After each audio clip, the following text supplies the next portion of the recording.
My name is Minnie L. Ross, and I was 22 years old when my graduation party turned into the first real fracture in my family. I didn't think a backyard celebration could carry that kind of weight. I didn't think a microphone, a plastic cup, and a single sentence could change the way I saw my own blood. But that's the thing about families like mine. They don't break all at once. They crack in public, and then they demand you smile while the pieces fall. It was supposed to be a day I remembered for all the right reasons. I had finished my degree and somehow managed to build a small but profitable business while studying full time. It wasn't luck. It was long nights, skipped weekends, and saying no to more parties than I could count. I'd learned how to grind quietly because in my house, attention was currency, and my older brother Alex always spent it like it was his birthright. My mom had gone all out. The backyard looked like it belonged in a magazine spread. White folding chairs lined up under strings of lights, tables covered in blue tablecloths, the smell of roasted chicken and baked mac and cheese drifting through the air.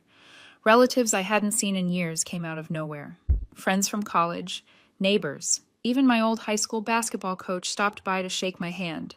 For the first time, I felt like all that discipline had meant something, like I had earned the right to stand there and be proud without flinching. Somewhere between the second round of toasts and the cake cutting, Alex drifted toward the microphone.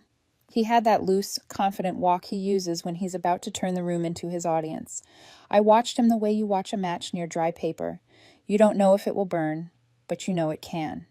I told myself maybe he'd say something nice, maybe a quick congrats, maybe a story about us as kids that didn't end with me as the punchline. Instead, he raised his cup and said loud and clear, "Let's toast to the family black sheep who somehow got a degree." For half a second, it was like the air split in two, half laughter, half awkward silence. Most people laughed because they thought it was brotherly banter. Some looked at me with those small smirks that say they think there's truth behind the joke. My mom, standing near the grill, smiled like she was proud of him for being funny and said he was just joking. I smiled too. That was the role. Smile, take it, keep the peace. But inside, something cold moved through me because I knew what he was doing. Alex didn't want to congratulate me. He wanted to shrink me back down to size in front of everyone who had come to celebrate me. He wanted my accomplishment to look like an accident, not something I bled for. Alex was 29, no degree, never stuck with a job for longer than 8 months. He was the kind of guy who talked about making it big while borrowing money to cover rent. For the past year, I had been helping him with his latest big idea, a startup he swore was going to take off. I had even agreed to a shared business loan account with him because I thought maybe, for once, he would follow through. I had overlooked missed deadlines, the fact that he never seemed to put in the same hours I did, the casual way he treated money that wasn't entirely his. I told myself it was family. I told myself helping him didn't make me weak. It made me loyal. But humiliating me in front of friends, extended family, and people I barely knew was different. This wasn't just a bad joke. It was a reminder that in his eyes, I would always be the kid sister who got lucky, no matter how hard I worked. I didn't say a word to him that night. I cut the cake, shook more hands, thanked everyone for coming, and pretended the joke rolled right off me. I let the party finish the way my mom wanted it to finish, warm and glossy and believable. And when the last car left and the backyard lights burned down to their last dim glow, I went back to my apartment and sat in the silence. I looked at everything I had built, and I realized something that scared me because it felt so final. If I kept paying for Alex's life, he would keep treating me like I was beneath him. He would keep calling it love, and my mother would keep calling it peace. So I decided something quietly and completely. 3 days later, I called the bank. I froze our shared account. I sent an email to the small development team we had hired for his startup, informing them my funding was done and my involvement was over. I didn't explain it to Alex. I didn't warn him. I didn't give him the courtesy of a conversation, because I had given him a year of courtesies, and he had repaid me with a microphone. The following morning at 8:12 a.m., my phone lit up with Alex's name. He didn't call once. He called at 8:12, 8:14, and 8:17, each time letting it ring until voicemail picked up. By 8:20, my voicemail icon was glowing like a warning light. I listened to the first message. His voice was sharp, confused, already on edge. He wanted to know why our joint loan account was frozen. Why the development team had called him to say all work was paused until payment resumed. Why his startup website was offline. He said I was making everything harder than it needed to be. I didn't respond. I wanted him to sit in that uncertainty, to actually feel consequences without me stepping in to smooth it over. I wanted him to feel what it was like to build a life without using mine as scaffolding. At 9:30, my mom called, which told me Alex had already run to her. She didn't waste time. She said Alex was upset, that I should at least talk to him and sort it out. She claimed he was counting on this for his future, and pulling out now would destroy months of work. I told her the truth. I wasn't financing someone who thought humiliating me in front of family and friends was good comedy. She tried the old lines. He was joking.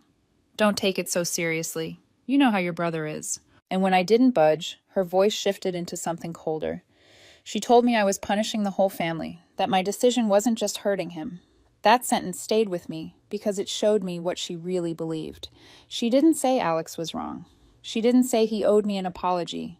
All she cared about was that I wasn't playing the role I was supposed to. The younger sister who props up the older brother, no matter how little he deserves it. By noon, I decided to take the next step. Alex and his wife lived in a 2-bedroom condo on the edge of the city. Technically, it was in his name, but the mortgage payments had been coming from my account for the past 14 months. It started as a short-term arrangement when they were getting the startup off the ground. But given how things were going, there was no point keeping that arrangement alive. I drove over without telling him I was coming. When he opened the door, he looked like he hadn't slept. His hair was a mess, his shirt wrinkled, and the air inside smelled like stale coffee. His wife sat on the couch with her laptop open, papers spread out like she was doing damage control. The scene wasn't new. Alex lived in chaos and called it momentum, and everyone around him learned to clean up the mess. I didn't sit down. I told him directly, starting next month, the mortgage was on them. No more payments from me. No more. For a second, he didn't say anything. He stared at me like I had switched to another language. Then the excuses arrived like they always did. It was a joke. I was overreacting. I should have known he didn't mean anything by it. He said I was being petty, throwing away years of sisterhood over a few words. I told him we weren't partners anymore. Not in business, not in anything financial. He could run his startup however he wanted, but he would do it with his own resources. He could cut back, take a job, or shut it down entirely. It wasn't my problem anymore. He tried one last angle. He said I was abandoning him, that I wasn't thinking about family. I didn't answer that. I turned and left. Walking to my car, I didn't feel guilt or second thoughts. I felt something closer to relief. It was the first time in years I wasn't carrying his weight on my back. And for a few days, the silence felt like peace. Then my parents called with an invitation to a big family dinner. They said it was important, that everyone needed to be there.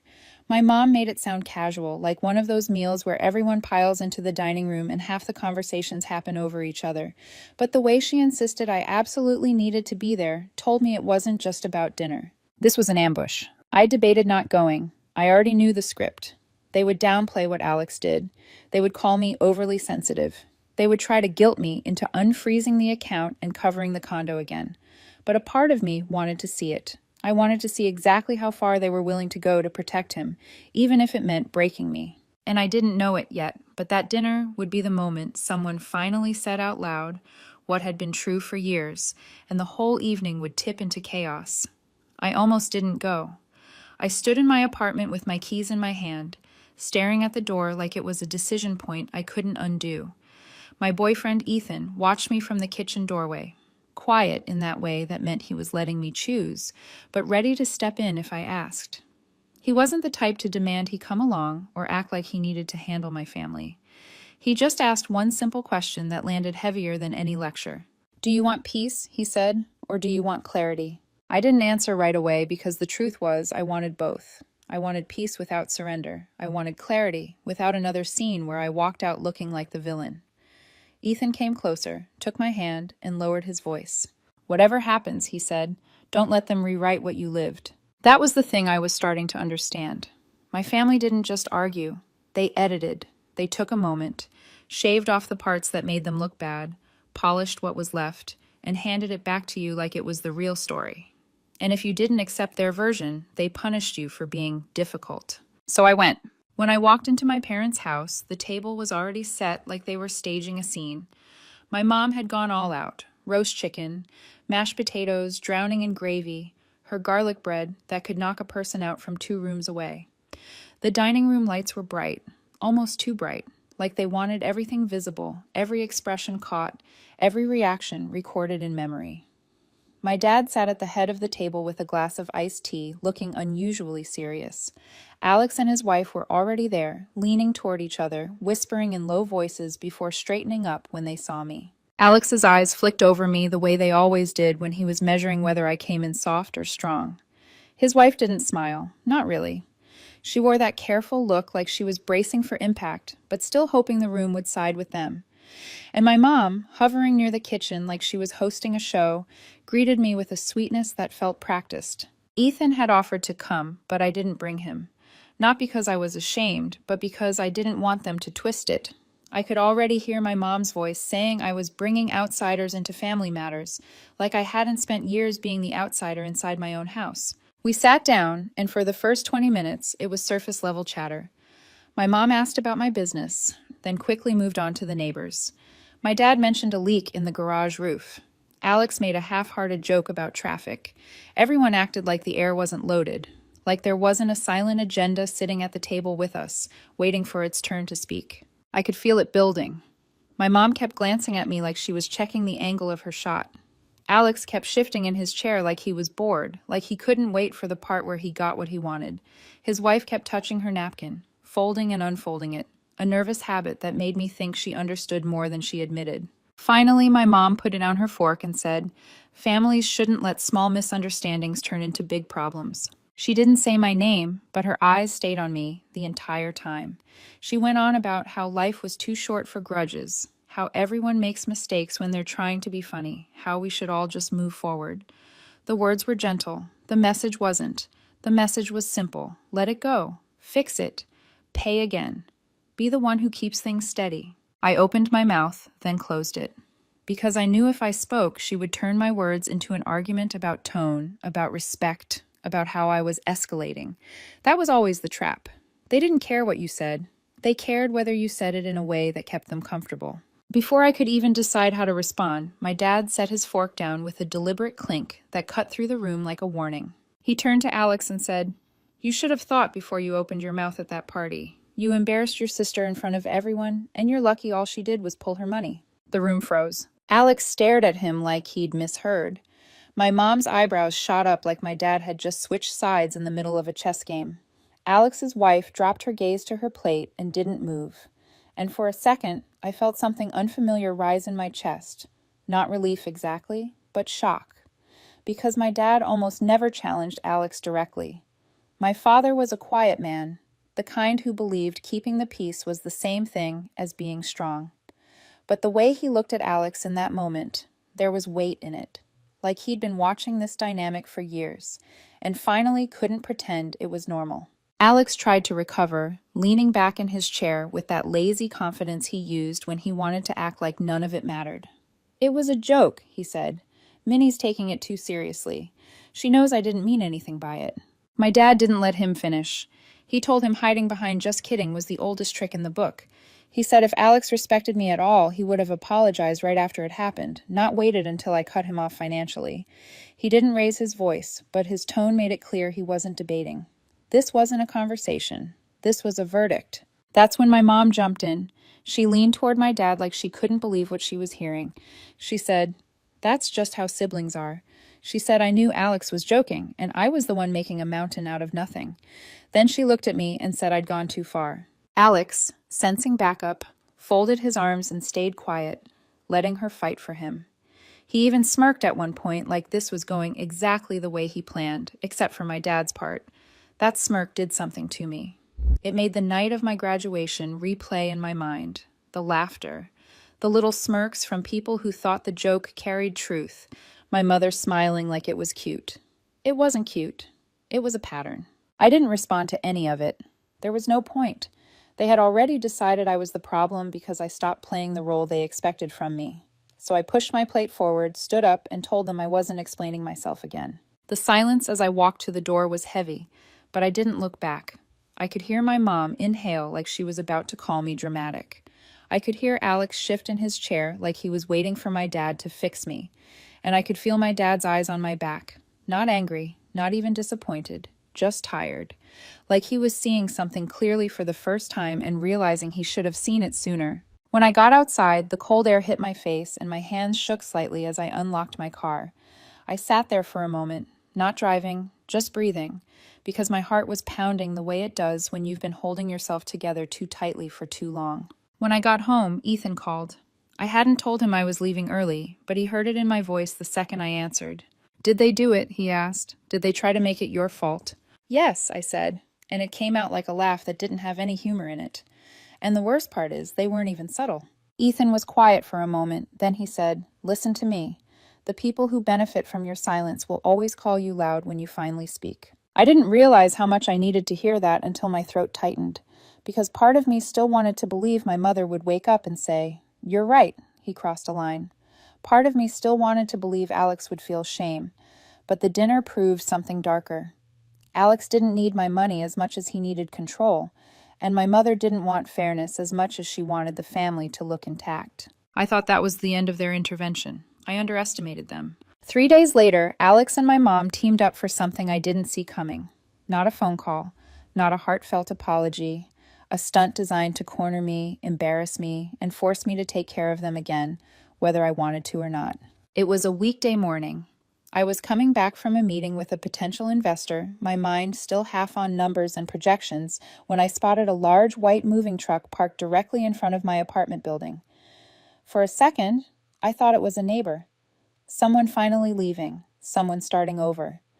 Then my stomach sank, because I saw Alex standing at the back of the truck, directing two movers like he owned the place. His wife was on the sidewalk holding a cardboard box labeled kitchen, wearing that tight smile people put on when they're trying to act casual about something that's anything but. And Alex, the moment he saw me, broke into a grin like he was throwing me a surprise party. "Perfect timing," he said, clapping his hands together. "We're just about to start unloading." I stared at him. "Unloading where?" He tilted his head toward my building like it was obvious. "What do you think? Your second bedroom's been empty since you moved in. We figured we'd crash here for a couple of weeks. Just until we get settled." The way he said it made my skin crawl. Like my home was a resource he could claim. Like my space was a favor he was entitled to. Like my no didn't matter unless he decided it did. "No," I said. I didn't raise my voice. I didn't argue. I just said it once, clean and flat, because I believed grown adults should understand a boundary the first time they hear it. Alex laughed like I was playing along. He turned toward the movers and told them to start bringing things inside.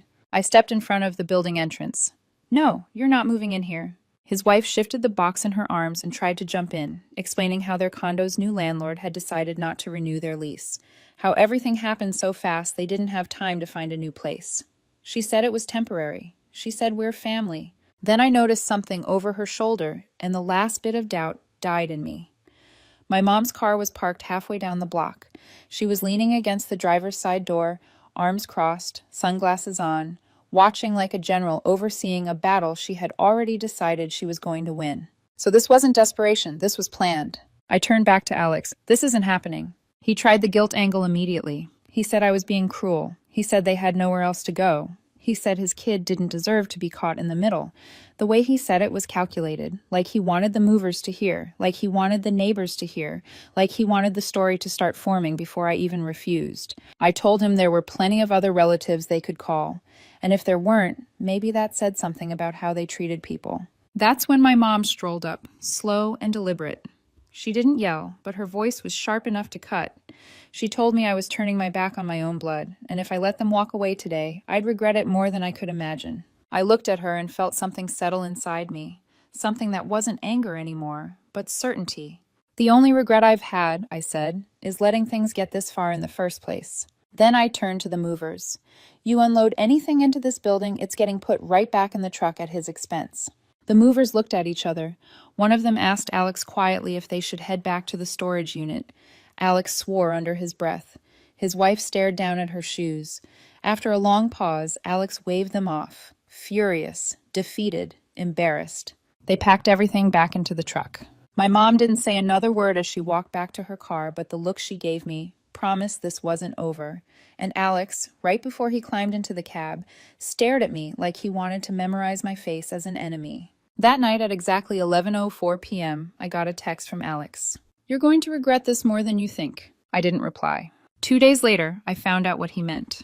And it wasn't about money. It was personal, very personal.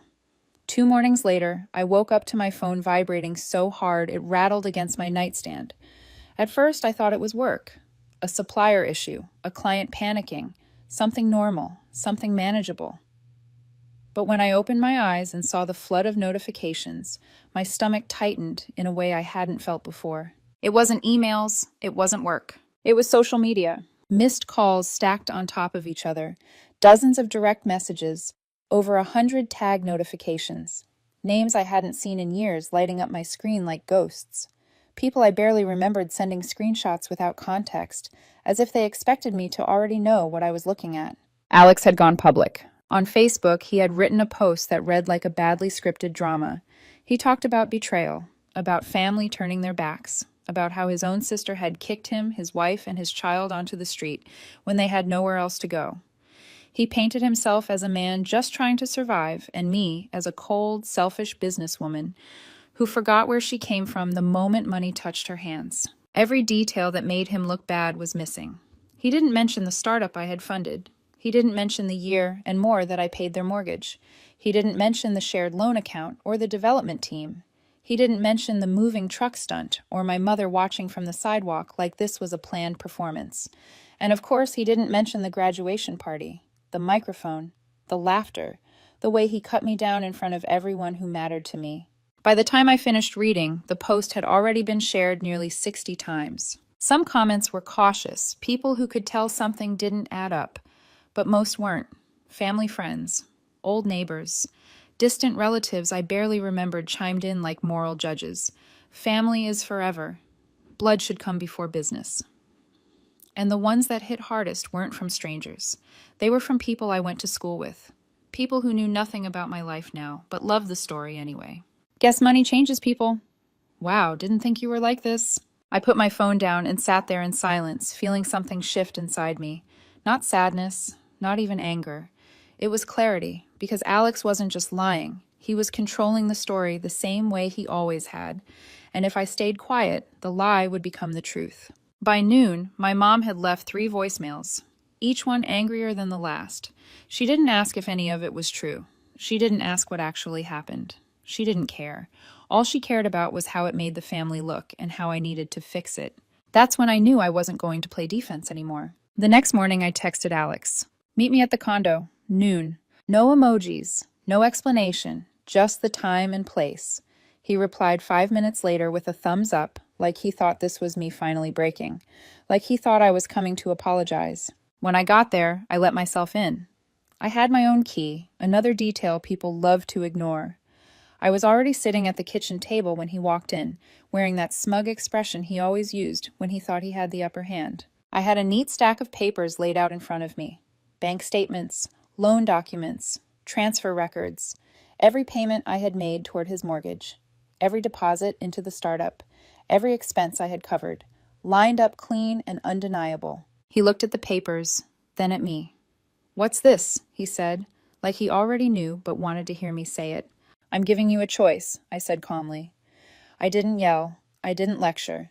I slid the stack across the table toward him. "You take down that post today and put up a correction, or I send copies of these to every single person who shared it. Family, friends, investors, everyone." He laughed at first, a short, dismissive sound. "You wouldn't actually do that." I picked up my phone and showed him the draft message I had already written, complete with screenshots attached and names tagged. His expression changed so fast it almost felt physical. The smirk vanished. His shoulders stiffened. For the first time since the party, he looked nervous. "You're bluffing," he said, but his voice didn't match the words. "I'm not," I said, "and you know it." He stared at the papers for a long moment. I could see the calculations happening in his head. How far the lie could go. How fast it would collapse if the truth followed it. He didn't apologize. He didn't admit he was wrong. He just stood up, grabbed his phone, and walked into the other room. That night, the post disappeared. No apology, no follow-up, no explanation. just gone. Like it never existed. Like he could erase damage by pretending it never happened. And in that moment, I understood something important. Alex wasn't capable of accountability, only retreat. I thought maybe that would be the end of it, that maybe he'd finally back off now that he knew I wasn't afraid to expose the truth. I was wrong, because the following week, I made a move he never saw coming. That Friday morning, I sat in the downtown office of a lawyer I trusted and signed the final paperwork to invest in my friend Chris's startup. Chris was someone I had known since my sophomore year of college. He wasn't flashy. He didn't promise the moon. He didn't play the victim when things got hard. For 2 years, he had been building his platform on his own dime, working nights at a warehouse just to keep funding it. Months earlier, he had asked if I'd consider coming in as a partner. Back then, I told him I couldn't. My money was tied up with Alex's project. Now, my resources were free, and I wanted them invested in something real. When the ink dried, I felt a calm I hadn't felt in months. That afternoon, I called my dad and asked if he wanted to meet for coffee. We sat by the window of a small cafe, sunlight cutting across the table. I slid the signed agreement toward him. He read it carefully, then nodded. "Good," he said. "At least it's going to someone who's earned it." By evening, the news had reached my mom. I didn't have to guess how. Alex must have called her the second he found out. She left 2 voicemails back to back, both saying almost the same thing. That I was humiliating my brother, that I was choosing a stranger over family, that I was being spiteful. An hour later, Alex texted me, "Wow, guess you really are done." I didn't reply. 2 days later, I drove back to the condo for one last conversation. I wanted it face to face so there would be no room for him to twist my words later. When I walked in, Alex was on the couch scrolling on his phone. His wife sat at the dining table paying bills. Neither of them looked surprised to see me. I stood there until Alex finally looked up. "I'm going to make this simple," I said. "From this point on, your life is in your hands. No more loans, no more bills covered, no shared accounts. Whatever happens from here, you handle it. I'm done." For a moment, he stared at me like he was waiting for the punchline, like he thought I'd blink. His wife glanced between us but didn't say a word. Then Alex laughed, not because it was funny, because he didn't know what else to do. "You'll regret this," he said quietly. I didn't answer. I walked out down the hall and didn't look back. That night, sitting in my apartment, I realized something that should have been obvious years ago. Blood isn't enough. You can be related to someone without actually being family. And once you see that clearly, there's no going back. The weeks after I walked out of Alex's condo felt strange, like my life had suddenly gone quiet in a way I wasn't used to. No late-night calls asking for help. No casual texts easing into requests. No messages from my mom reminding me how much Alex was struggling and how much easier things would be if I just stepped in again. For the first time in years, my phone stayed silent for the right reasons. Ethan noticed it before I fully did. One night, while we were sitting on my couch eating takeout, straight from the containers, he looked at me and said, "You're breathing differently." I laughed and asked what that even meant, but he was right. I wasn't constantly bracing for the next problem Alex would drop in my lap. I wasn't mentally calculating how much money I could afford to lose to keep everyone calm. My energy was finally going into my own life, my own work, my own relationship. Chris's startup was moving faster than either of us expected. The beta test feedback was strong, and we had a meeting scheduled with a serious investor. The kind of meeting Alex always talked about but never actually landed. Every hour I put into it felt clean, earned. There was no chaos attached. No emotional debt lurking underneath. But a part of me stayed alert, because I knew Alex too well to believe he would disappear quietly. He didn't know how to sit with failure. He didn't know how to rebuild honestly, and he definitely didn't know how to let go of a story where he wasn't the victim. That tension paid off one Tuesday morning. I was getting ready for work when my phone buzzed with a text from a number I didn't recognize. "Check your mailbox. You'll want to see this. L." No profile picture, no context, just that. I stood there for a moment, phone in my hand, weighing whether this was another trap or something worse. Then curiosity won. I went downstairs and opened the metal mailbox in the lobby. Wedged inside was a thick, unmarked envelope. The moment I felt its weight, my stomach dropped. I carried it upstairs and opened it at my kitchen table. Inside were printed screenshots, email threads, clean, unmistakable, time-stamped proof. The more I read, the slower I turned the pages. Alex had been emailing two of my former business contacts, people I had introduced him to back when I still believed in his project. In his messages, he pitched a relaunch of the startup we once worked on together. Except in his version, it was entirely his idea. He had stripped my name from every detail. He claimed he personally designed and funded the early prototypes. The same prototypes I paid for, the same designs I developed through my network. Worse, he had attached those designs, my designs, files I recognized instantly. I sat back in my chair, the room feeling suddenly too small. This wasn't just lying. This wasn't just pride or desperation. This was theft, and it confirmed something I'd been trying not to admit. Alex didn't just feel entitled to my money, he felt entitled to my work, my ideas, my reputation. I didn't know who Elle was, but based on how these emails landed in my hands, I had a feeling it was someone close enough to Alex to finally get tired of watching him burn people, someone who decided to stop protecting him. I didn't waste time. That afternoon, I forwarded everything to my lawyer. Then I made two very specific phone calls, one to each investor Alex had contacted. I didn't rant, I didn't dramatize. I laid out the real history of the project. Who paid for what? Who owned what? How the attached designs were my intellectual property. By the end of the week, Alex's pitch was dead. The investors cut contact completely. No negotiations, no second chances. They wanted nothing to do with him. I expected Alex to call me furious, to leave threatening voicemails, to explode the way he always did when control slipped out of his hands. But he didn't. Instead, my mom called. Her voice was sharp from the start.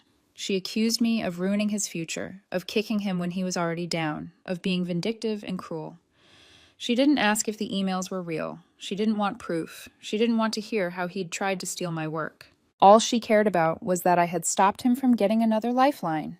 This is what happens, I told her, when you burn every bridge you have and then try to steal wood from someone else's to rebuild yours. She hung up on me. The following Monday, Chris and I closed our first round of funding. The same people who once thought Alex's project had potential were now backing something built on actual work. That night, I poured myself a drink and sat on my couch, staring at the city lights outside my window. Alex hadn't changed. He never would. The only difference now was that he no longer had access to me. No money, no labor, no silence he could hide behind. For the first time, I felt safe from his chaos. And I thought finally this chapter was over. I was wrong. Because Alex wasn't finished trying to punish me for walking away, and the final move he made wouldn't be loud or public or dramatic. It would be quiet, calculated, and meant to hurt me where he thought I was most exposed. The message from that unknown number stayed in my mind longer than I expected, not because of what it said, but because of what it implied. Someone had been watching Alex closely enough to know exactly what he was doing, and they were close enough to get proof. That meant his lies weren't just reckless anymore, they were desperate. For a few days after the investors cut him off, Alex went silent. No calls, no texts, no indirect messages sent through my mom. That kind of silence from him was unnatural. Alex never processed loss quietly. He either blamed someone loudly or tried to manipulate his way back in. I knew better than to believe he had accepted anything. Then, one afternoon, my mom showed up at my door unannounced. I hadn't told her where I'd be. I hadn't invited her. When I opened the door and saw her standing there, purse clutched tight against her chest, I already knew this wasn't a visit built on understanding. It was built on pressure. She didn't sit down. She didn't ask how I was. She launched straight into it, saying Alex was spiraling, that he couldn't sleep, that he was embarrassed, that people were turning their backs on him. She said I had gone too far this time, that this wasn't about business anymore, it was about destroying him. I listened without interrupting, because I wanted to hear how far she'd go without once asking what he had done to me. When she finished, I said something she clearly didn't expect. I didn't destroy Alex, I just stopped protecting him from himself. Her face hardened. She said family doesn't do that to each other. She said I was cold. She said she didn't raise me to abandon my own blood. That's when I realized something painful but freeing. My mother didn't want the truth. She wanted the version of reality where Alex was always redeemable and I was always responsible. And nothing I said was going to change that. So I told her this was the last conversation we were having about Alex. I told her I wasn't discussing my finances, my work, or my choices ever again. And if she couldn't respect that, then she would lose access to me too. She stared at me like I'd slapped her. You'd cut off your own mother, she said. I'm not cutting you off, I replied. I'm stepping back. There's a difference. She left without saying goodbye. That night, Ethan held me while I cried in a way I hadn't allowed myself to before. Not because I missed Alex, but because I finally accepted that the family I wanted didn't exist the way I had imagined it, and grieving that truth hurt more than any argument ever had.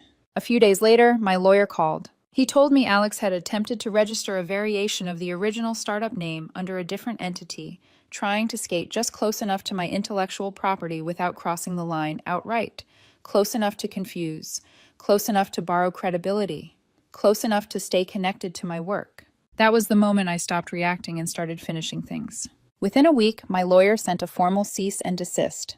Not emotional, not aggressive, just airtight. It laid out ownership, documentation, timelines, and consequences.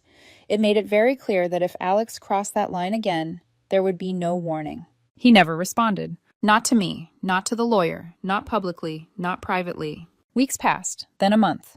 Chris's company continued to grow. New hires, new milestones, new conversations that didn't involve damage control or guilt. For the first time, I was building something without having to apologize for it. Ethan and I started talking about moving in together. Quiet plans, healthy plans, the kind that didn't require permission from anyone else. One evening, as I was sorting through old mail, I came across the envelope again, the one that started everything. I looked at it for a long time, thinking about the person who sent it. L.